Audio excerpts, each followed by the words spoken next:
Welcome to Lectionary Call-In for Tuesday, October 10th, though we're recording on October 3rd, where we, laypersons and a pastor, are gathering at 7 o'clock a.m. Eastern Time from wherever we may be to discuss the Gospel Lectionary for the coming Sunday, and that would be October 15th.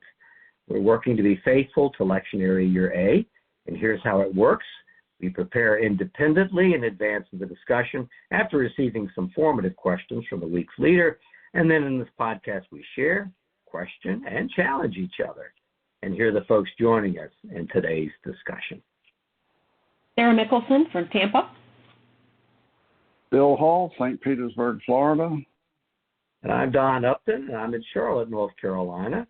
And I've got the lead this week, and I'll be reading the scripture, which is Matthew 22, 1 through 14, and I'm going to be reading from the New Revised Standard Version.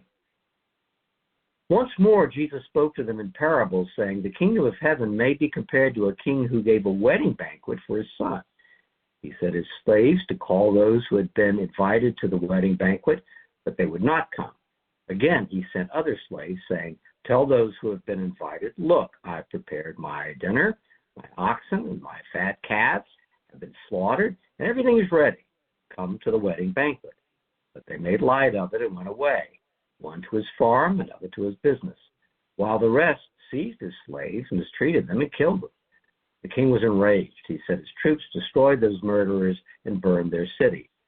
When he said to his slaves, 'The wedding is ready, but those invited were not worthy, go therefore to the main streets and invite everyone you find to the wedding banquet.'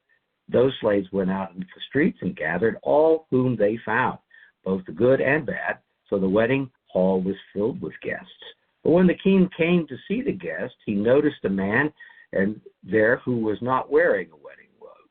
And he said to him, 'Friend, how did you get in here without a wedding robe?' And he was speechless. And then the king said to the attendants, 'Bind him hand and foot, throw him into the outer darkness, where there will be weeping and gnashing of teeth. For many are called, but few are chosen.'" And that's the word of the Lord. Good God. Well, a second week of challenging parables. And as we dive into this, Sarah, I'm going to come to you first with the first question. I'm going to read the three questions we put together for today's discussion, and we'll dive in. The first is, looking at last week, are there any crosswalks or connections between last week's lectionary, which is about the tenants on the vineyard, that selection, and this challenging parable? And second, what's the nature of the two rounds of invitations? There are actually more than two rounds. What's being positioned here by Jesus in these invitations?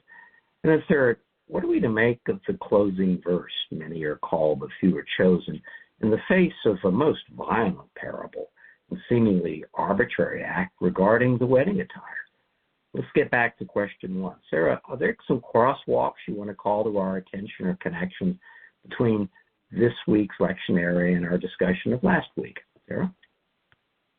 The vineyard owner from last week and the king in this week's parable both plan extravagantly and demonstrate lavish generosity, yet both experience rejection by those who were entrusted to respond favorably.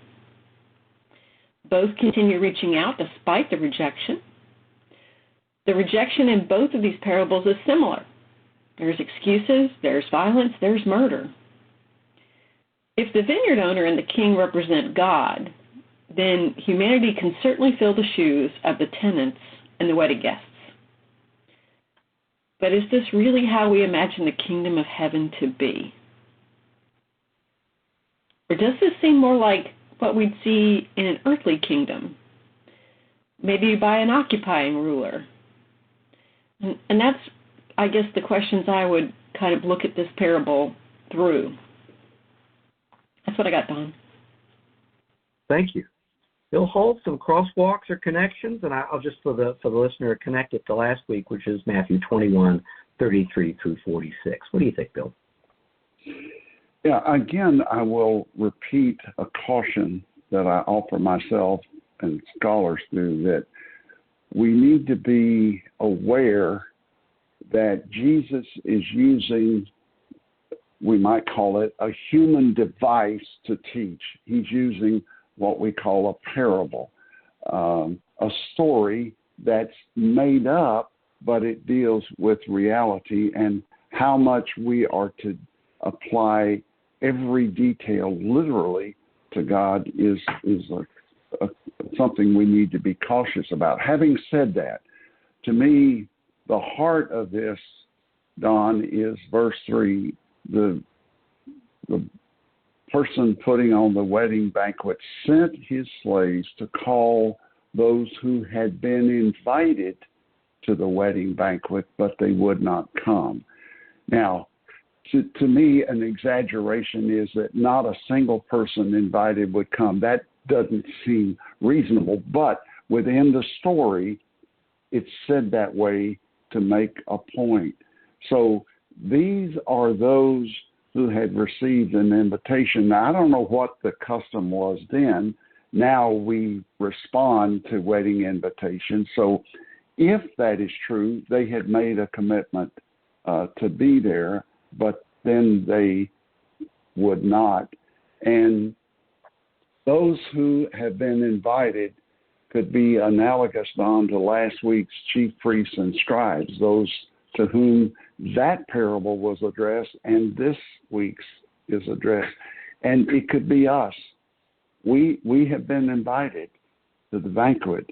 And in some way, we're on this podcast because we have accepted the invitation.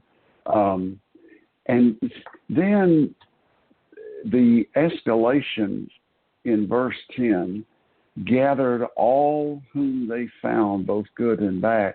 Now, going back further than last week, Don, to the week before that, gathered all whom they found, both good and bad, could be analogous to the tax collectors and prostitutes in that previous parable. Jesus said, they will enter the kingdom, the tax collectors and prostitutes before you. And last week, this is more a contrast than a crosswalk. Last week we dealt with violent tenants. The issue is the invitation in this parable to a celebration, a new beginning, a future with hope in the language of Jeremiah 29.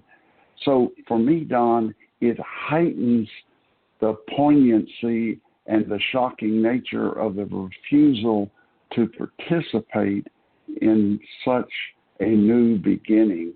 And it reminds us that we can make choices in the here and now that are in effect our refusal to go to the wedding banquet, our refusal to participate in the invitation to new life and new beginning. I will leave it there, Don. Thank you. I really love the commentary you're giving on the new beginnings, and I want to connect it to last week that the creation of the vineyard, no one had a hand in at all. It was ready, and it was a different engagement. You go to the vineyard, you tend the vineyard, you serve the vineyard, you make what is. I view the vineyard as a perfect vineyard, and in the same case, no one prepared this banquet. This is the plenty, the bounty, the fullness of what the inviter has. So no one's asked to come to actually participate in that. It's ready. In both cases, it's something that's already ready. Creation is done. In the first story from last week, I wonder what happens next. I think it's just chaos. I think, it's life on earth. Life in the vineyard just deteriorates, and it's ugly and it's violent. But both share violence. I think that's important. Simply, they shares anger and violence and exclusion and retribution. There's a fundamental thing there that's cutting through it all, which I think is Jesus reflecting on what's in our hearts, violent impulses, anger, and then the desire in both to kind of rate the world. It has different impacts, but there's still this rating system. And the first one from last week, it's what's mine, what I believe is mine, how do I defend that, and how do I take it, and how do I make someone else's kingdom my own? How do I become God? In this case, the rating is exclusive. It's like I don't rate the wedding banquet as something that lines up with my priorities. I will not attend because there are better things to do. I rate the world on my terms, and I choose not to attend. And it says, some of the languages, another went about his own business. I think that may be the theme of this. I'm going about my business today. What is encompassed in that day? We're meeting today around 7 o'clock Eastern Time, a.m. Our day is ahead of us. What am I doing in terms of sizing up my day? And so one thing is another went about his own business. And a lot of them did. What does that mean? What are the business of life's priorities? And I think we have that both in very violent situations here. Is my presence needed? And if it's needed, what am I going to be doing? So I think we also have the business in last week and this week of co-opting the world. In this case, we're excluding something with the banquet. I believe my world is different, and that's not a part of my world. The other, it's co-opting the world and making it my own. I think both hold up pretty well. It's not worth my time. I hear that all the time. I think that's ringing through this. What's worth my time? I'll size up the world. I'll set my own priorities. Thank you very much, to the point where I will make light of it. I will be glib. I will level whatever is going on that I don't think is important to me. I will not only not be a part of it, I will ridicule it. Those are the kind of things I think this has in common. Well, let's go on to the next question. And Bill, I'm gonna send this one your way. Let's bring it up so I can read it out again. What is the nature of the 2 rounds or more rounds than that of invitations? What's Bill being positioned in terms of the layers and the multiple invitations that are going on? What do you think? Right. You've noted, in one sense, there are 3 invitations. The first group is invited twice, and the second invitation it's a reminder of the feast that's available there. So it's like, I use the word escalate.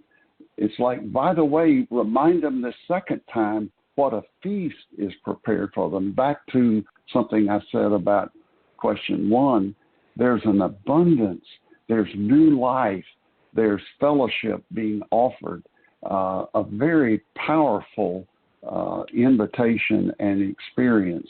And it reminds us of the perseverance of God. I love the poem Hound of Heaven. That God pursues us, whatever the language is, down the byways and highways of life. God persistently gives us a second chance. And again, it's a reminder, Don, of our capacity to refuse to come to the banquet, to refuse to embrace the new life, the joy. And I love this imagery. God provides a feast, a wedding feast, a loving relationship that may not only enrich the lives of the 2 being married, but has the potential to create new life. Often at a wedding, the minister, when it comes to the vows, will invite others who are there in a sense to participate in renewing their vows. And I enjoy Caroline Lewis very much. You can hear the audio of their weekly working preacher, but you can also watch I don't know if it's Zoom or not, but the video. And she has a delightful sense of humor and a deep great skill as a biblical interpreter. And she wrote an article entitled Hospitality 101, published in 2014. And I want to read her quote, commenting on this story. But in the end, God simply will not give up until the dining room is full, even overflowing, perhaps embarrassingly so, uncomfortably so, disquietingly so. And I love this. Save the date. It's going to be quite the party. I love that tone we're being invited to quite a party. Don? Thanks, Bill. I want to connect my thoughts to your response to the first question, which had to do with the wedding in the future, too.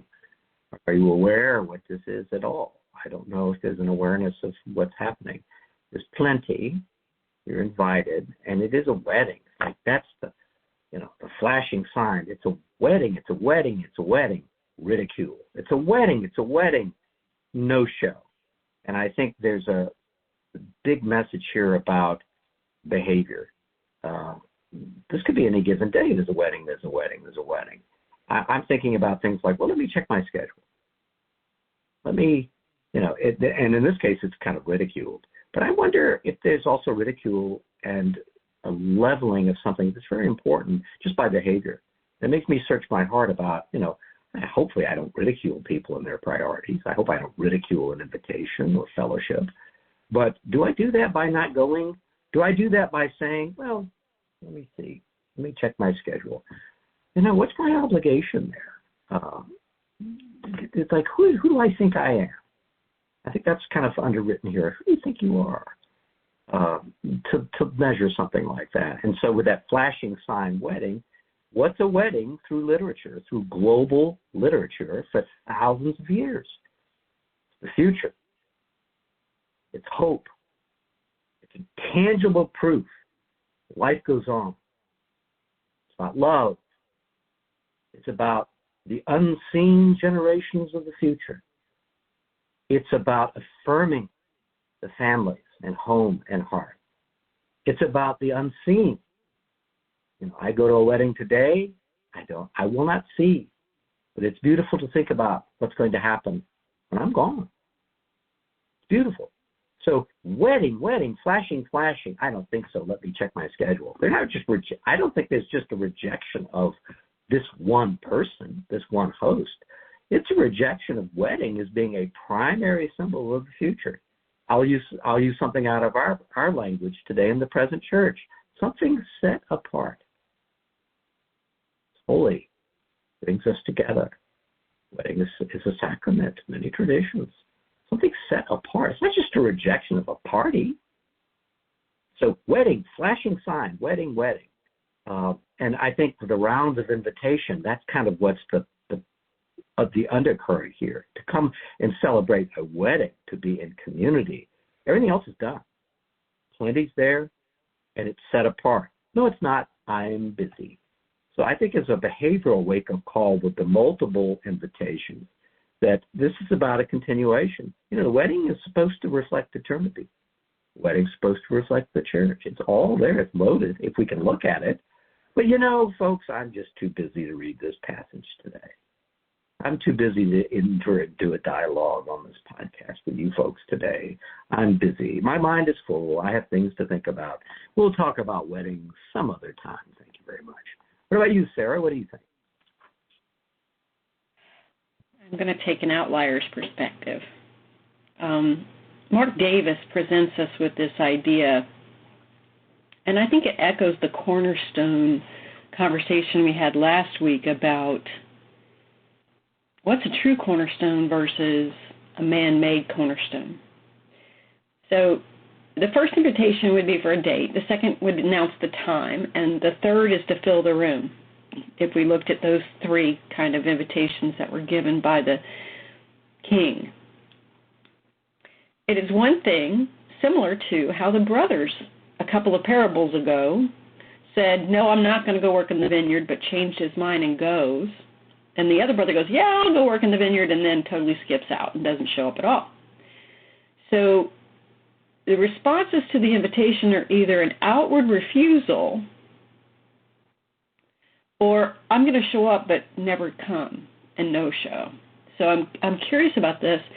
If the king is God, that's a huge misstep. But if the king is a political occupier like Rome or Herod or a different appointed ruler for the land, is our way of dissent not participating? Do we stand and go, no, that's not the cornerstone I'm thinking about. I'm not going to go to that future. I don't want that to be the thing I hope for. So I'm curious on how do we, as Christ followers, discern the difference between a wedding banquet whose table is set by God and a wedding banquet whose table is set by the powerful and the political. Because I think we're kind of put in that position right now in our place and time where we are living. So I'm curious about why the king is throwing this banquet. Why are people expected to show up? Is that their way of, or his way of discerning who's loyal and who's not? Is it his way of discerning who do I need to crack down on, or who do I need to reach out to? So I guess if the king is God, I see it one way. If the king is a human king, a man king, or an earthly ruler, then I'm concerned on how I might be able to avoid being invited, because I'm not sure I want to go to that party. And I think that's an interesting way of looking at the people who send the excuses and the king who might make the invitation. What if I don't buy in? How do I participate in a way that lets me do both, which sounds duplicitous, and I don't think that's the right path for me, but how do I disengage? So the natures of the invitations and what's being positioned by Jesus is, are we looking at an earthly king, or are we looking at a heavenly king? That's what I got, Don. Thank you. And an exciting reading, too. Thank you. Well, let's stay on that. If you don't mind, I'll stick with you, because this is really a follow-on to what you're talking about. And then, Bill, I'll go, and then you'll get to wrap this up and tie all this together so elegantly, like you always do, Bill. So the final question, Sarah, Bill's on this, is at the end, we've got verse 14, many are asked, but few are chosen. So we're wrapping up this violent, sometimes arbitrary feeling parable with many are asked, but few are chosen. So you're meeting someone on the street. Hey, I see you on the podcast are dealing with that. What does that mean? Many are asked, but few are chosen. How would you respond to that? Eric J. Thompson, on workingpreacher.org suggests that the wedding robe and the garment is mercy. A garment fit for a wedding, one of joy and celebration, singing and dancing, one rejected by the chief priests and scribes, and as guests, we're accepted under the grace and mercy of Christ's sacrifice. So this is my perspective if it's a heavenly king. How accepting are we of God's forgiveness for ourselves and others? Do we want to look around the room and go, how'd they get in here? Or do we want to go, shh, this is the place where those people are who think they're the only ones here? And that's a punchline to a joke many years ago about the kingdom of heaven. God seems to level that which humans have made and destroys all the excuses to reject this invitation, so that we are welcomed. We are all covered by the grace and sacrifice of Jesus. Now, in my other head, if I think about this king being an earthly king, Mark Davis pauses and asks, well, what if the king is not God? Might Jesus be pointing to an image of heaven that paints God to look like Herod? And go, wait a minute, that's not God. What if the invitation is a political one rather than a social one? What if we're asked to participate, and if we fail to participate, it marks us as a malcontent or a rebellious participant? I'm thinking about Nazi Germany and those people that didn't participate and how they isolated themselves and what that did for them. It marked them. And so I'm thinking about if the invitation is a political one rather than a social one. those who fail to show up would be considered in rebellion, to be squashed, to be hunted, and to be disappeared. That's happened repetitively in earthly kingdoms. Is this a parable that demonstrates what God is like? And I really ask that question in a hard way in this one.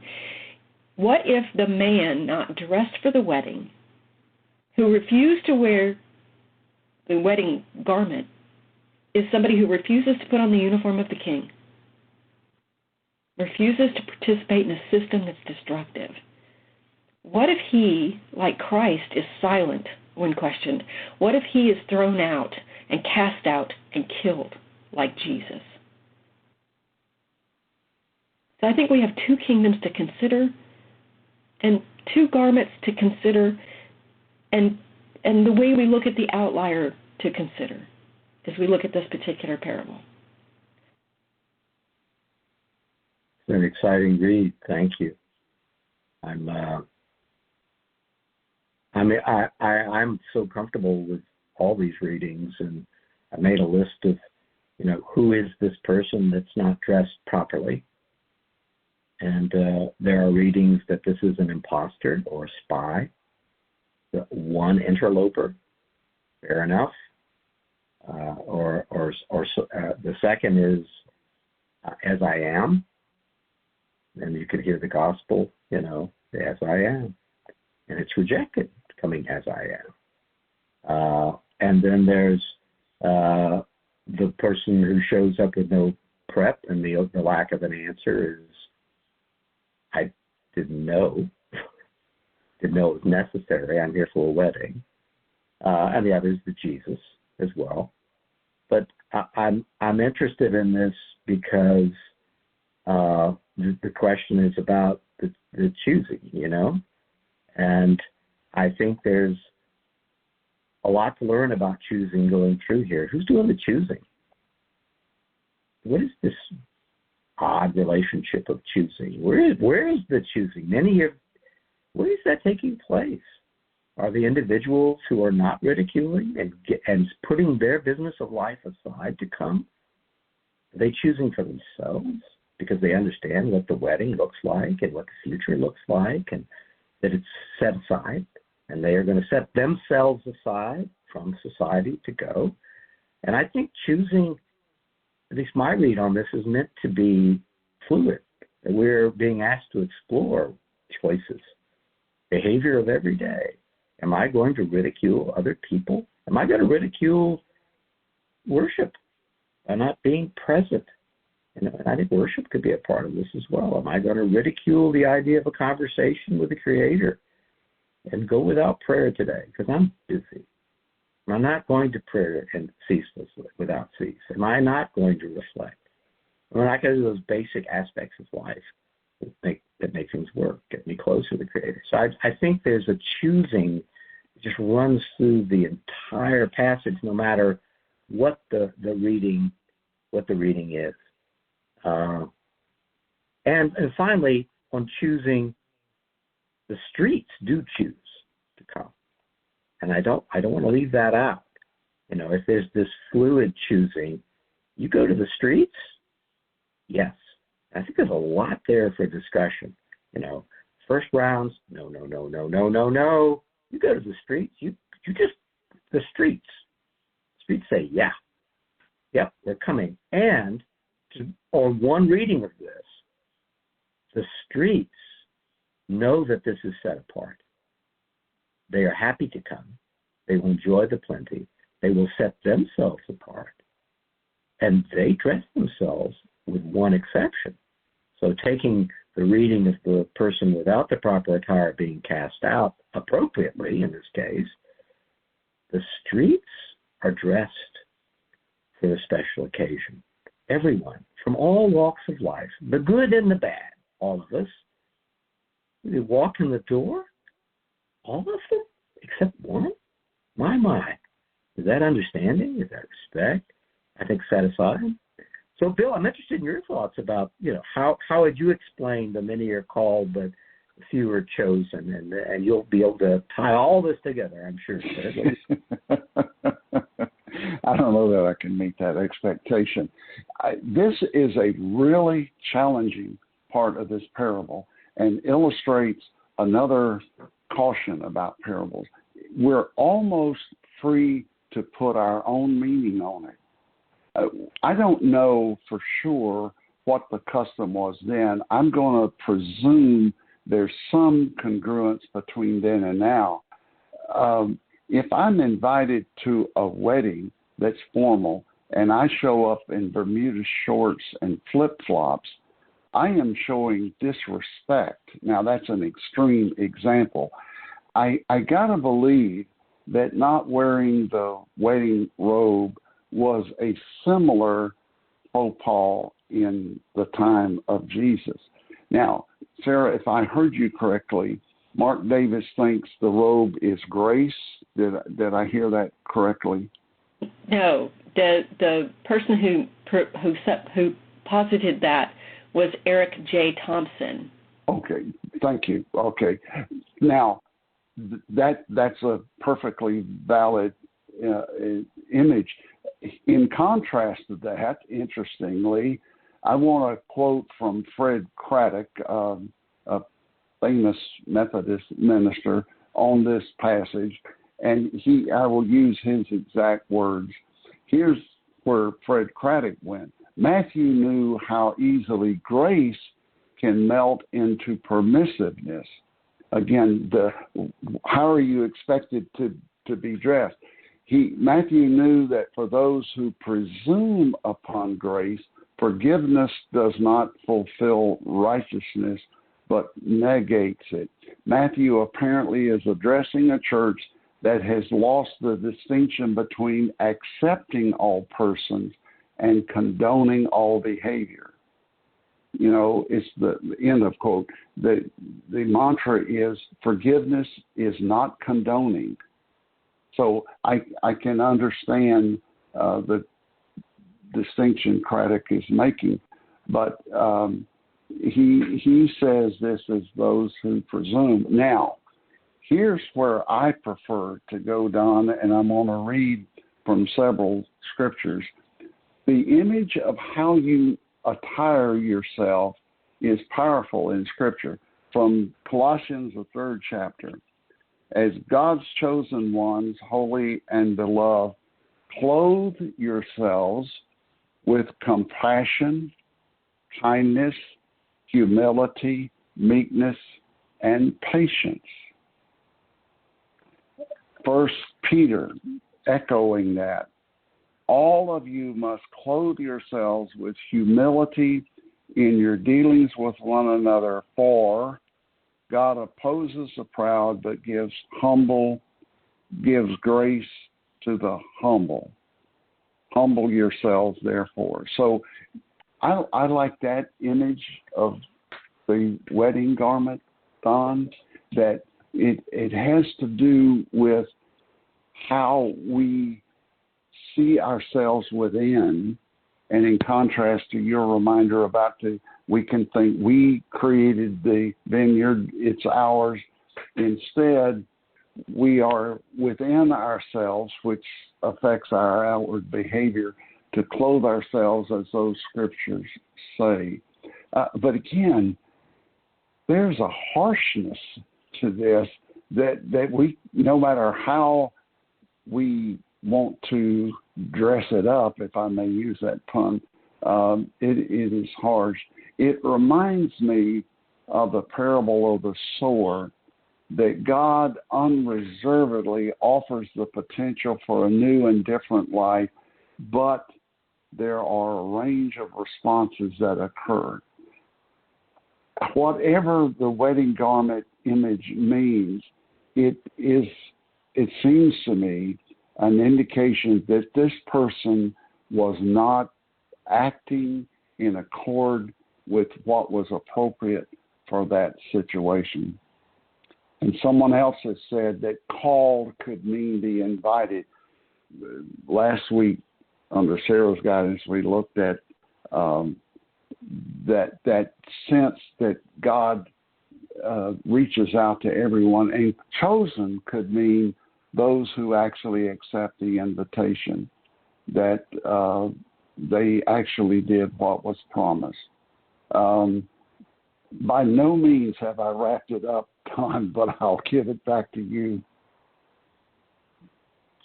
Thank you. And next week, Bill Hull will be leading the discussion and will be using his questions. Palmacia Presbyterian Church makes this podcast possible. It's at 3501 West San Jose.